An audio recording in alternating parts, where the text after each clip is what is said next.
Aloha, No. everybody. It's Forrest here with you again on the AgeLess Path with my friend Doug Peterson. And Doug, hey, welcome to the program. Thank you very much. Great to be here. Excellent. You know what, guys? Doug is an interesting cat, and I've just met him kind of recently. Back in 2001, Doug, you shared with me you began coaching and mentoring folks with high incomes to improve their business results and find more satisfaction in life. I can vote for that. I I was doing well in my business, and I actually wasn't enjoying it that much. You shared that while you've had, the fruits of success, life has not been without a few bitter occasional failures. And I love it when you say you prefer to think of those setbacks as an MBA from which you learned a lot, but choose not to take those classes again. That's great. And I love it. You mentioned at this stage of your life, you notice an opportunity to make bigger and more lasting differences in the lives of your clients. So getting priorities straight, get your priorities straight. I can relate. And helping people then navigate safely through the challenges of life. And some of those, of course, are financial. So getting priorities straight, you like to partner with your clients. I like this too, to create personal cash flow clarity, to build intentional spending and saving habits for your household, and gain financial peace of mind. Now, why would that be important, man? Tell me. I don't know. I think most of us would rather be stressed out. I would think it's so much more fun to be consistently stressed. And you know what, man? I have been going like a maniac since I was quite young to impress the world, to impress my dad, to impress teachers. And there is a kind of a tone of urgency, or I better haul buns and be quick and all that stuff about it. But there can be a kind of anxiety, and a lot of it comes back to the fear, I think of survival and money stuff, doesn't it? Yeah, I really think that today's survival skills are often money skills. We're not going out and growing food and hunting. Yeah. We're having to figure out, how do we handle the ups and downs? How do we handle the emotional choices, which most of us are emotional creatures, buying stuff we want, not necessarily not stuff we need. I think it's really interesting that we live better than kings and queens ever lived, even if we're on welfare. Oh, brother. Well, that's a big wake up call to people who might complain about their difficulties, or, gee, the world ain't fair enough, or whatever. But tell me a little bit, if you would, and for our listeners, how do people decide, or, what draws them to getting their priorities straight? Is it like a collapse, or do they, what do you find that is people's why? I think so. So the idea of getting priorities straight, just to give you a little bit of background, is if we can reduce or eliminate some issue or challenge in our lives, we're in a more resourceful state. We can do more of what we love to do, what we were designed to do, what we want to do. Yeah. But if we're have a challenge, and for so many people, I picked personal cash flow because it's a huge problem. And even if you have plenty of money, if you're not on the same page with your spouse, it causes stress. Huge. And there's a lot of people that are focused on the ideal, and they're doing great, and they're still stressed. Wow. So it's really helping you understand, how much does it cost you to live? What's important to you that you want to fund? Nice. What don't you care about? And if you knew what it was, you could quit paying for it. Far out. Well, how Simple interesting. stuff. And folks, as you listen to what Doug is sharing with us, first of all, the first thing I really love is GPS, your global positioning satellite about money things. That's great. And I think that's a nice coincidence on your title. But I remember when I had my company going, I was in some real estate deals, and the pressure that was on me accentuated by the pressure my wife felt. And we were just aggravated with life, even though we had plenty of money. So it's a little bit of what you're touching on, which bring people to you. Yeah. Yeah. Well, good. So, in terms of what does GPS really help somebody do? What does getting priorities straight do for somebody, and how do you approach it? It's probably different with each client, but how do you look at that? Well, the main similarities are, most of us are reactive. And in fact, very few of us, even business owners, and I work a lot with business owners, don't understand managing cash flow. Hmm. So in simple terms, it's really moving from being reactive, spending money and hoping there's some left at the end of the month, to being proactive, where you decide where you want your money to go before you spend it, and you create a spending plan all the way down to zero. So you take all your cash and give every dollar a job. There's no buckets of extra money. It's either in vacation, emergency fund, yard maintenance, home maintenance, whatever it is. And you start to realize that most people have a good handle on their monthly expenses, but they're not accounting for all that infrequent stuff. Oh. And so we're putting us, you want $1,200 for Christmas, we put aside $100 a month starting January. If you want $2,400, it's $200. When you start allocating all the money that you will spend for sure, one of the things people, it cracks me up, they don't allocate money for car expenses, car repairs. Yeah. Even good used cars average $150 a month. It's $1,800 a year, and they're amazed. I just got a $1,500 car bill. I know, it's not a surprise. Wow. Well, really good. And there's so many things that ring my chimes because, I think particularly as a real estate broker, I see a lot of fellow realtors, as smart as they might be, they don't necessarily plan for the state taxes and the federal impact that comes at the end of the year. And you're working on commission, you're kind of busy doing the life and all that. I'm sure you've seen that time and time again, where business owners or realtors don't track what liabilities are accumulating for them, and that surprise them when the bill comes. And when you have infrequent incomes like that, it's very difficult for most people to manage. But for everybody, if you can understand what you can live on without financial stress, and this isn't just survival, you're still going out to dinner, you're still going on vacation, but what you can live on, when you get those 2 or 3 big commission checks, you pay yourself the same. And then we do bonus disbursements later that you're not living on. You haven't raised your standard of living, but you have 6 good months as a realtor, people raise their cost of living, and then they have normal months and they're stressed. Oh yeah. And I sold real estate. I know what it's like, because I'd have a couple big hits and you go, this is nice, we can do some stuff. Yeah.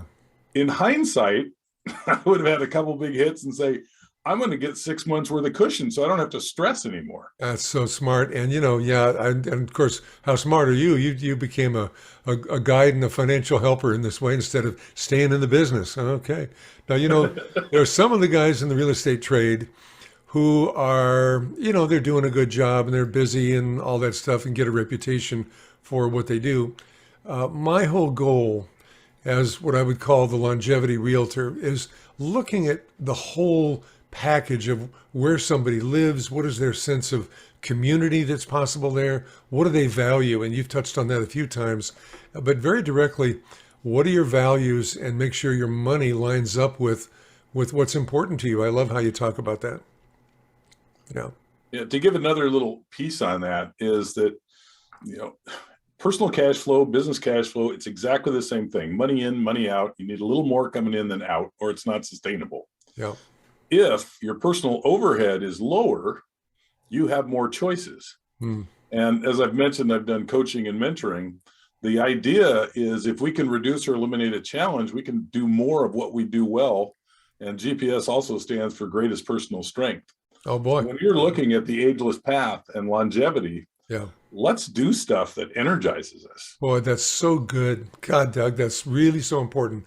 I've got a buddy, I haven't seen him in years, but I just came across an essay that he wrote recently that talks about our vitality, the notion of maybe this is a chapter in our time where we can't say, I'm getting older, gee whiz. No, it's a new chapter to get something exciting new going. So I think if money's bugging me, or I'm just sitting here trying to crouch into low fixed income, that can be a real loss of vital energy and make you kind of want to give up on stuff. Yeah. Yeah. Well, the other thing is our society also puts a gray ceiling on people. Yeah. And there's this did I send you the book, Decade by Decade? No. I thought I said I was going to. I think I will. Okay. Anyway, this book's amazing. It's by Bob Beal, and he's a mentor, and he's been doing it since the 70s. Oh boy. What do you think according to Bob, who's mentored over 5,000 CEOs, or 1,000 CEOs and 5,000 executives, what do you think he would say is your most productive decade? Boy, probably after 50. Well, that's Napoleon Hill I'm talking about. Between 50 and 60. He claims that your 60s is your most productive, your Ah, 50s is your third most productive, okay. and your 70s is your most productive. Or excuse me, your Interesting. 70s is your second most productive. So 60s is the most, 70s is second, and 50s is the third, because you hit your stride in your 50s. Yep. You're much more strategic in your 60s, and you have relationships, and you're driven by succession in your 70s. Oh You want man. your good work to continue. Good, good, good. Well, hey guys, you're catching a bit of the roadmap that Doug helps people with, and I just think that whole idea that money stress, it often may not be examined as the source of people's anger with each other or trouble in the marriage or those kind of things, but what you've seen, I experienced some in my own life. You've seen people's relationship, of course, get tormented by a an unskillful way of handling their financial security. Well, and we're all different. We have spenders, we have savers. We use things that are ambiguous, like we can't afford it, Oh, compared to what? yeah. You're spending too much compared to what? Uh, And if you say, well, we've assigned every dollar a job, what buckets it come out of? All the emotion goes away. right, So the right. more objective we can get about it, the better.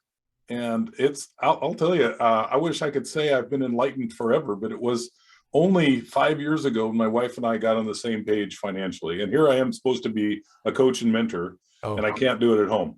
oh, brother. But I didn't have the tools to do it. I You didn't have know, the mindset to do it. it's great. Well, and plus, often they say we teach what we most want to learn. As I author this whole AgeLess Path thing, I dream up this idea that there's these 6 channels, and if you work on each one, well, number 3, each day of the week has its own important focus day. So Wednesdays is absolutely financial and security, and I'm actually including something else, safety there, because some people actually they make changes in their real estate future because they want to live in a safer community or place that feels warmer. So, absolutely, I'd like to consider you part of my fabulous wisdom circle and teaching staff about this kind of thing. Because boy, people need guidance that I don't know how to give as to some of this financial stuff, and I like what you're doing. Yeah, and I want to be really clear. I'm not a financial advisor, and I don't sell products, and I don't manage investments. Right? What I really help people to do is manage the day to day, which is the foundation for everything else. Nice, nice. Well, good, and that's a good distinction. And I don't claim to be a doctor or some scientific genius. However, I've sure seen that if people have their money together, they work and have some sense of life purpose, they have good friendships and connections and relationships, and have some creative life. These are all pathways to a more vital life, and you might live longer. So that's kind of what we're shooting for. And they might even end up in a chalet like you're in, sitting there. Like that. It's all smoke and mirrors. It's good though, Doug. I like that. Well, you know what, everybody? Let's talk to Doug about how you can, talk to him more and make the connection. What's the best way for people to be in touch with you, Doug? Well, there's a calendar link, and you go to that calendar link, and it'll find my phone number. You can just book a complimentary meeting. Oh, nice. Go to schedulewithdoug.com, and it'll take you right there. Wow. Schedulewithdoug.com. You've got a pretty cool .com there.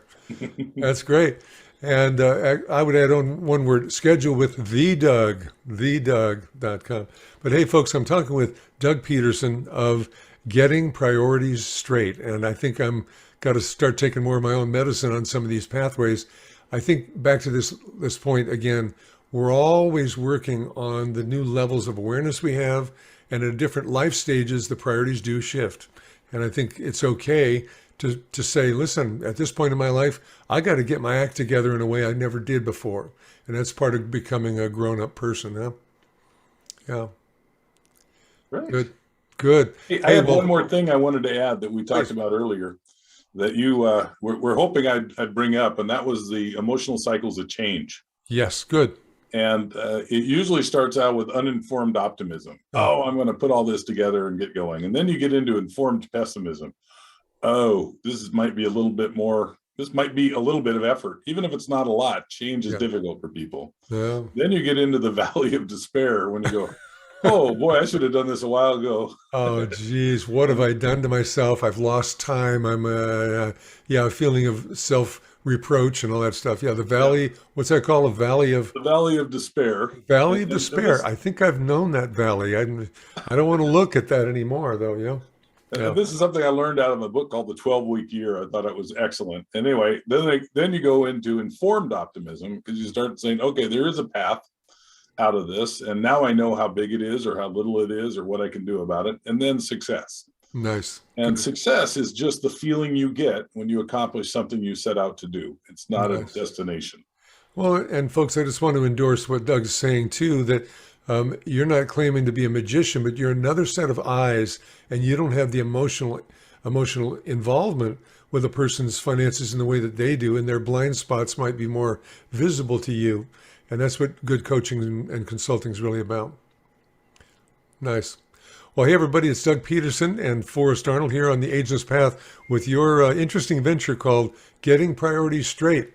And feel free to get in touch with Doug and have that free session and have some fun. He's a jolly fellow. Okay. Thank you very much. And Thanks for being with us on the show. I appreciate it. Great. Aloha.